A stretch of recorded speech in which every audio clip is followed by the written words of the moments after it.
उन प्रोसेशंस के बारे में मैंने पिछली बार भी कहा, जब वो प्रोसेशन निकाला गया उस वक्त भी कहा है। मेरी बात उस प्रोसेशन पे वही है जो इन दोनों मैंने कहा था, और जो मैंने अंदेशा दिया था, जिस बात के बारे में मैंने इशारा दिया था, और वही हुआ भी।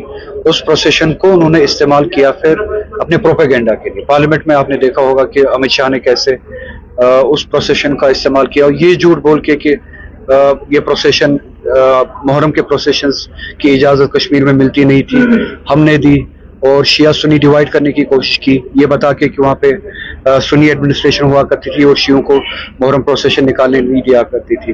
और कैसे इक्वेट किया मुहर्रम प्रोसेशन को सिनेमा के साथ, शराब खानों के साथ। एक list of elements of normalcy Amit Shah ने पोस्ट एब्रोगेशन 370 का जो उन्होंने इल्यूजन ऑफ नॉर्मलसी बताने क्रिएट करने की कोशिश की, और क्या कहा कि क्या किस किस चीज से ये इंडिकेटर्स मिलते हैं कि नॉर्मलसी आई है। उसने उस लिस्ट में सिनेमा का नाम लिया, शराब खानों का नाम लिया, और उसी सेंटेंस में उसने मुहर्रम के उस जुलूस का नाम लिया।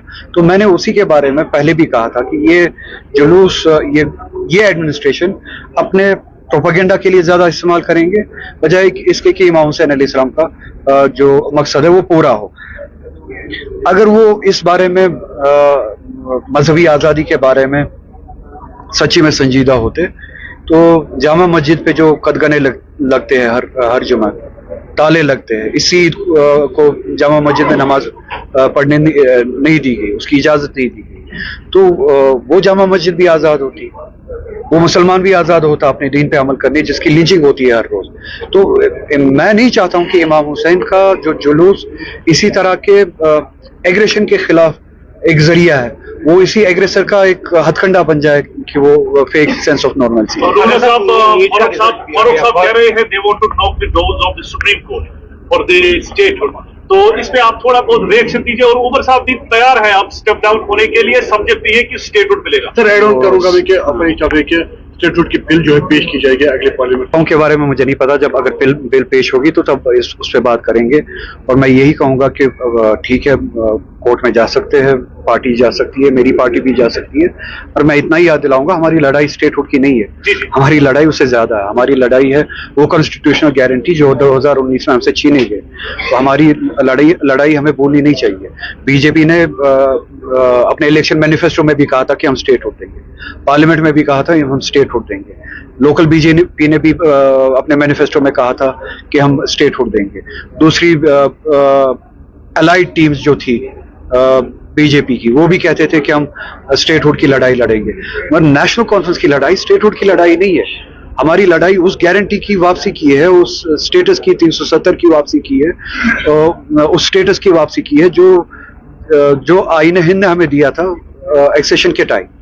और हमारी लड़ाई जो डिसीजंस 2019 5 अगस्त को लिए गए उनको रिवर्स कराने के लिए। सीएम की कह रहे वो साथ मैंने जो बातें की थी, उनके साथ इंटरेक्शन हुआ था, वो भी वेट कर रहे हैं कि ये डिसीजन कब वापस आएगा लॉ डिपार्टमेंट से, तो उसको हम देखेंगे। और मुझे उम्मीद है कि, मुझे तो लगता था इसी हफ्ते में वापस आएगा। जितनी इसमें जितना ये पोस्टपोन होता है, जितना ये पोस्टपोन होता है उतना स्टूडेंट्स के साथ ज्यादती हो रही है, क्योंकि एग्जाम्स कंडक्ट हो रहे हैं। तो एग्जाम जितना जल्दी ये पॉलिसी वापस आए लॉ डिपार्टमेंट से, इसको इम्प्लीमेंट करे, रैशनलाइजेशन को इम्प्लीमेंट करे, उतना स्टूडेंट्स के लिए अच्छा है। एक्सेप्शनल एकेडमी, इनकी फैकल्टी को मैं मुबारकबाद देना चाहूंगा और शुक्रिया भी करना चाहूंगा, जिस तरह से ये मेहनत करते हैं स्टूडेंट्स पे, और यहाँ पे उस मेहनत का जिस तरह से रिजल्ट देखने को मिला है। आज भी कुछ एस्पिरेंट्स थे जो शायद इस एकेडमी से जुड़े थे और उन्होंने एग्जाम्स क्वालिफाई किए, नीट के भी एग्जाम्स क्वालिफाई किए, सिविल सर्विसेज के भी एग्जाम्स क्वालिफाई किए। तो इससे उम्मीद है कि सोसाइटी में इसी तरीके से जो है वो कंट्रीब्यूशन होता है, और ये सभी एस्पिरेंट्स जो अब ऑफिसर्स बन चुके हैं या बनने वाले हैं, ये कंट्रीब्यूट करें। तो इस एकेडमी का भी मैं शुक्रगुजार हूँ इसके लिए कि ये जो ये मेहनत करते हैं, जिनकी मेहनत के नतीजे में इस तरह के एस्पिरेंट्स और एस्पिरेंट्स के बाद फिर जो ये क्वालिफाई करते हैं एग्जाम, सोसाइटी में कुछ ऑफिसर्स मिलते हैं या कुछ ऐसे लोग मिलते हैं जो कंट्रीब्यूट कर सकते हैं। बहुत बहुत